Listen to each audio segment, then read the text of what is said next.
Salve camaradas, meu nome é Marcelo Mocarra e o tema do vídeo de hoje é Direção escolar sem indicação política.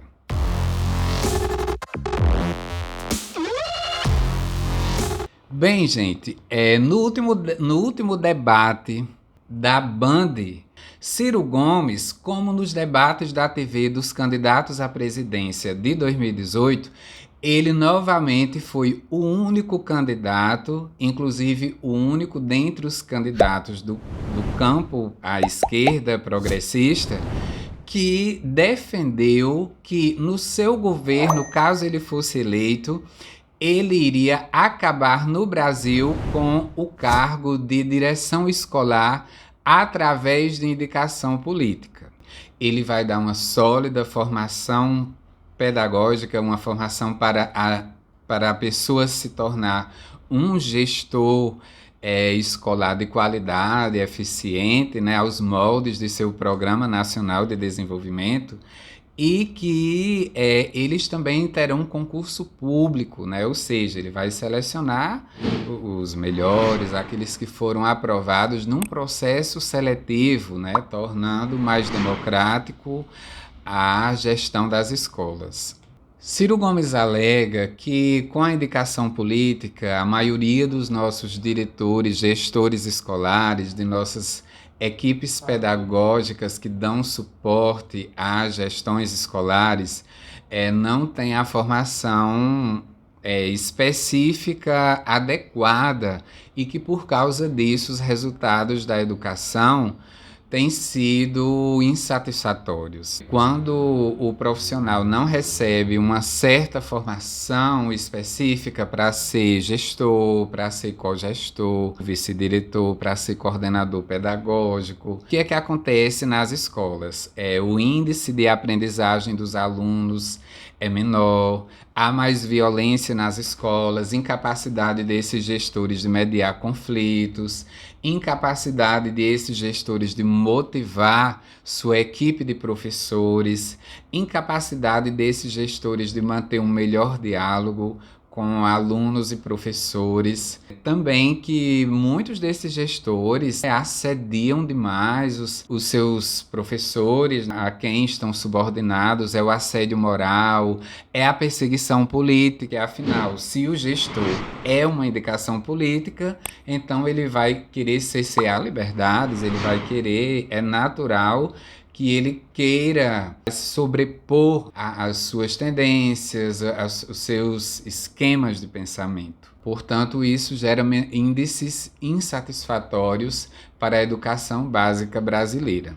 Nos estados em que há indicação política, trata-se da maioria dos estados brasileiros mesmo, e se dá o cargo de direção escolar por indicação política, né? E não só direção, mas toda aquela equipe ali gestora. Quem é a figura do diretor? Quem é esse vice-diretor escolar? Quem é o coordenador pedagógico? Eu tive a oportunidade de passar por muitas escolas estaduais, algumas municipais e particular também. Em 20 anos de sala de aula que eu tenho, em 20 anos de trajetória no batente da sala de aula, o que é que eu experimentei? Direções pedagógicas. Tinha uma equipe harmoniosa, muito boa, que se respeitava professores, mas também, infelizmente, eu calculo que em 60% das escolas que eu passei, direções escolares, sejam de direita ou de esquerda, mas que, pasme, né, a maioria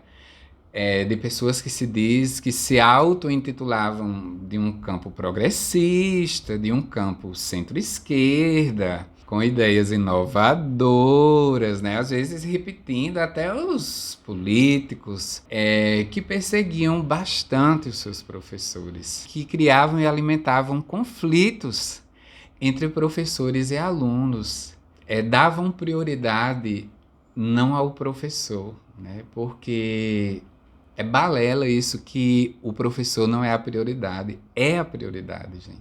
Inclusive, eu posso dizer que nos últimos 10 ou 15 anos, tanta gente nas empresas, nas grandes empresas privadas de educação, que dominam grandes redes particulares de escolas e universidades, e que levaram essa ideologia de um mundo privado, neoliberal, empreendedor, para a rede pública de ensino de que o professor não é a prioridade. O que aconteceu nesses últimos 10, 15 anos? Eu posso trazer um dado estatístico aqui para vocês que não são professores, para vocês que não trabalham no mundo da escola, no mundo da educação, que em capitais, vamos dizer, de porte médio, como por exemplo temos no Nordeste, Natal, Maceió, Aracaju, em capitais como essas, nós temos nessas regiões metropolitanas, pessoal, em média aproximadamente 500 professores afastados com licenças médicas de 2 meses, de 3 meses, renovando essas licenças médicas, e uma boa parte desses professores em readaptação de função definitiva, que definitivamente saíram da sala de aula com transtornos de ansiedade crônicos, com transtornos depressivos crônicos e doenças crônicas com sequelas sérias para a saúde desses professores. Isso quando muitas vezes a gente sabe que vira câncer. E resumindo, esses professores não estão na sala de aula. Isso só em redes estaduais. É alarmante, esse número é muito grave. E tem a ver com a ingerência na educação escolar pública brasileira. Tem a ver com ingerências do Ministério da Educação de longa data, que não é só desse governo. Tem a ver com esse modelo de governança política que nós temos aí até hoje, em que governadores nos estados pelo Brasil, mesmo eles sendo, quando são de uma centro-esquerda, quando esses governadores colocam em seu perfil de rede social que se fere minha existência, eu serei resistência, que agora a comunidade escolar está empoderada. Ora, se está empoderada, que houve que aproximadamente 500 professores estão no fundo do poço, afastados de licenças médicas para tratar a sua saúde, que estão com uma readaptação definitiva de função. Saíram da sala de aula e ficam na biblioteca entregando livro, fica na sala de vídeo ligando a TV, fica fazendo alguma coisa, outra coisa na escola, qualquer outra coisa, qualquer outra atividade no suporte pedagógico, porque o professor não é prioridade. E muitas vezes essas direções de escola, gente, que chegam nas nossas escolas com um curso de pedagogia que fizeram numa faculdade particular com aula uma vez por mês, que concluíram essa graduação, essa licenciatura rapidíssima, sem um TCC de pelo menos 5 páginas. Qualquer pessoa no Brasil se torna gestor escolar, porque isso é indicação política. Muitas vezes a serviço escravizado, ele está submetido a tudo o que nós brasileiros, o que vocês que não trabalham no mundo da educação escolar podem imaginar. Uma das coisas mais tristes, gente, que pode acontecer é diretores progressistas de esquerda, como parte do processo de violência da sociedade brasileira, essa cultura escravocrata,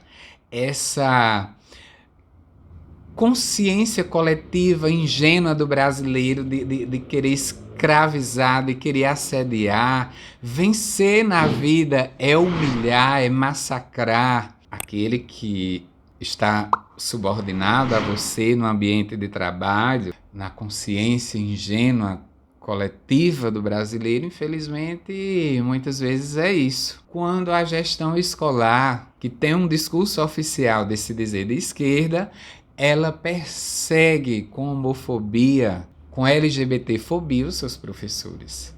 E aí eu evoco Jean Willis quando era deputado federal. Teve uma vez um encontro com um deputado, era senador, em que o deputado apresentava suas teses conservadoras, religiosas, homofóbicas, sobre muitos pontos. E o Jean Willis reclamava que havia deputados com pautas homofóbicas dentro do parlamento, tentando legislar contra direitos dos LGBT, contra o direito do LGBT ao casamento civil, contra o direito do LGBT a uma delegacia especializada em crimes homofóbicos. E uma delegacia de crimes homofóbicos, por exemplo, é um importante direito para a comunidade LGBT em qualquer país, principalmente no país que mais mata LGBT no mundo por causa LGBT. Inclusive eu reclamei até na rede social dele, né? Ele reclamando, ele postou esse vídeo. E no vídeo ele dizia que esses deputados que têm pautas conservadoras, pautas que vão na contramão dos direitos humanos e sociais de LGBTs discriminados, quando nós soubéssemos que esses deputados de direita, de extrema-direita, conservadores,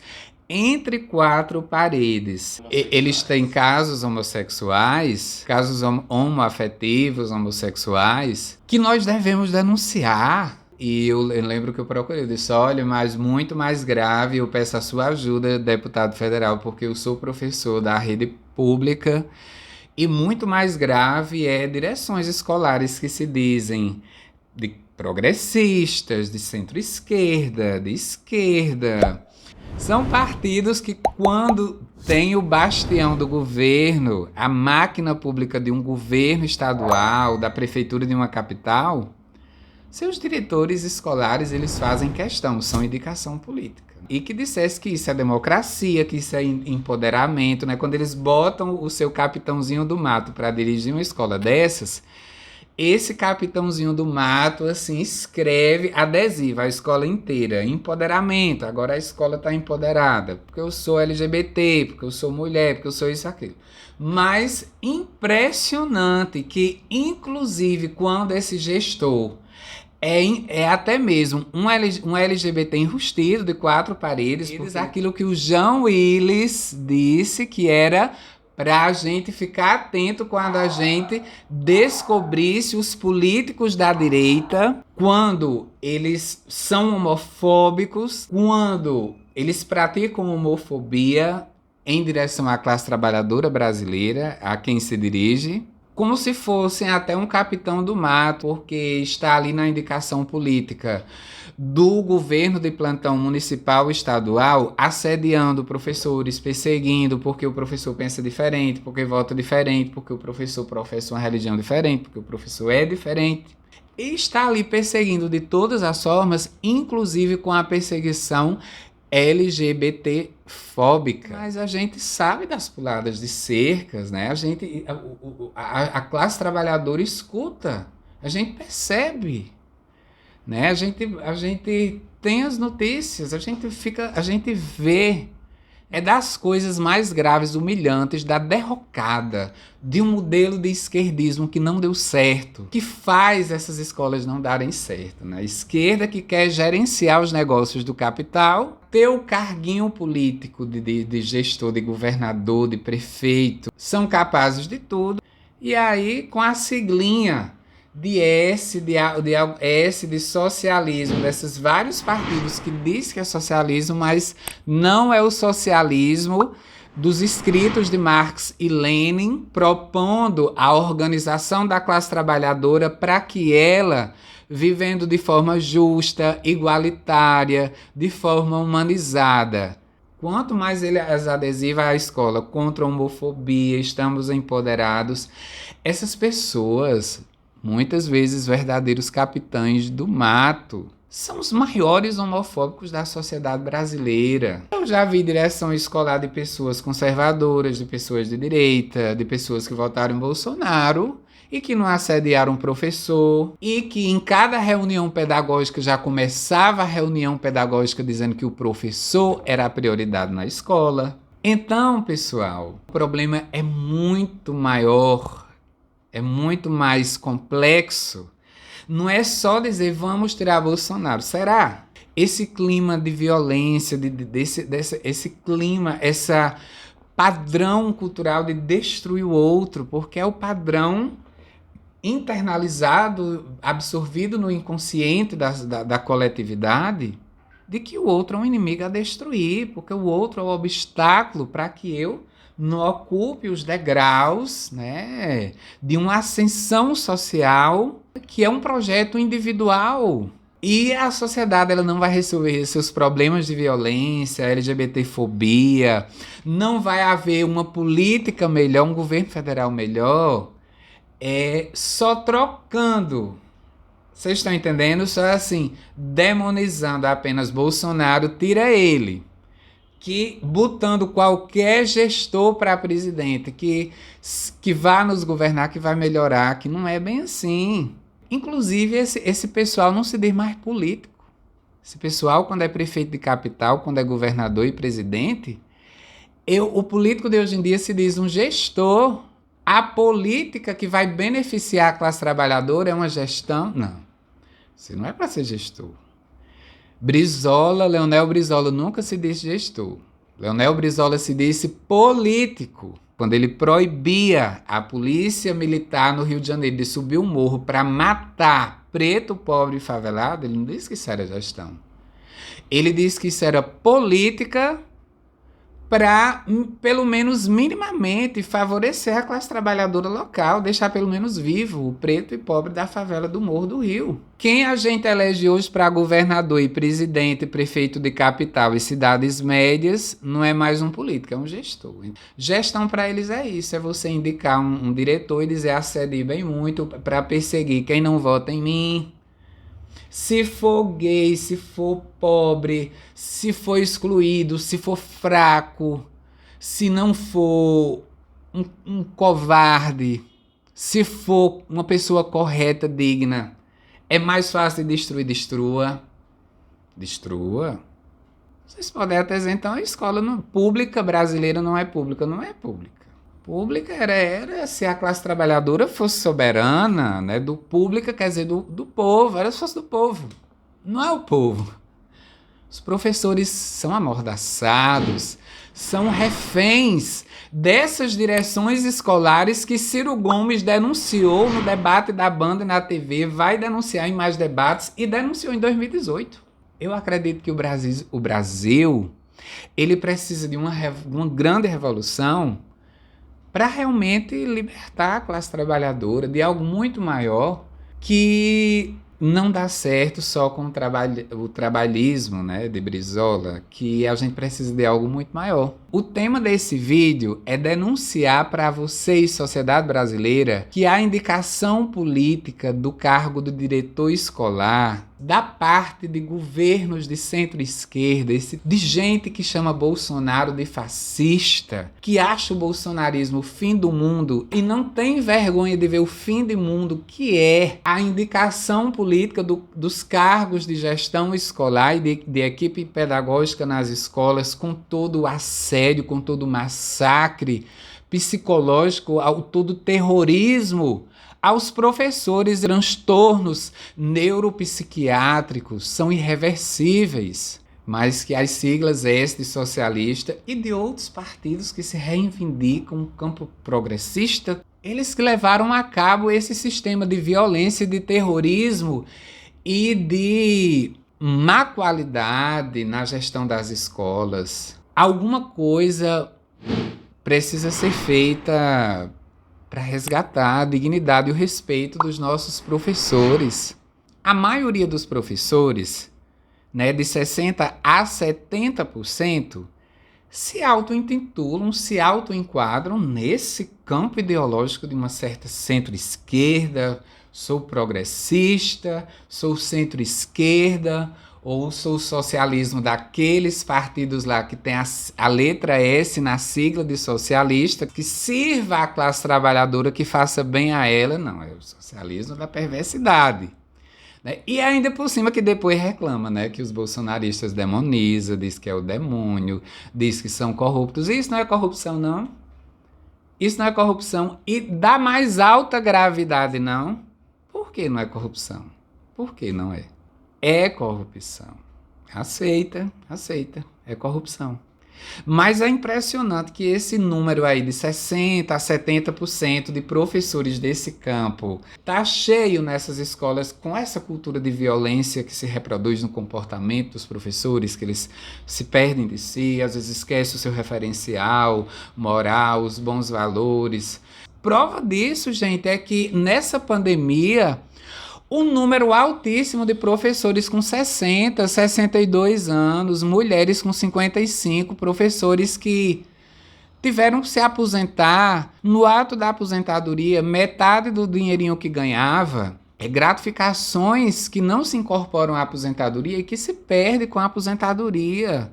O dinheiro que fica com um pouco que ficou no ato da aposentadoria não compra nem os remédios desse professor. Gente, é muito triste. Eu choro quando lembro de pena de alguns que eu conheci e que aprendi a admirar e respeitar. Que se atrevem como eu estou aqui se atrevendo, né? Eu não conheço só os que assediam, os que violentam, os que perseguem, os que matam. Não, eu conheço também os que se solidarizam, né, com uma classe trabalhadora tão sofrida, né, se solidariza com a própria classe dos professores, né, e estavam ali na pandemia, sem vacina, como os professores ficaram em depressão, em pânico, com fobia, com medo dessa doença, porque não tinha vacina, alguns tendo em algumas redes estaduais e municipais que se aglomerar, que estar em sala de aula, mesmo que 2, 3 dias por semana, mesmo que com quantidade reduzida de alunos.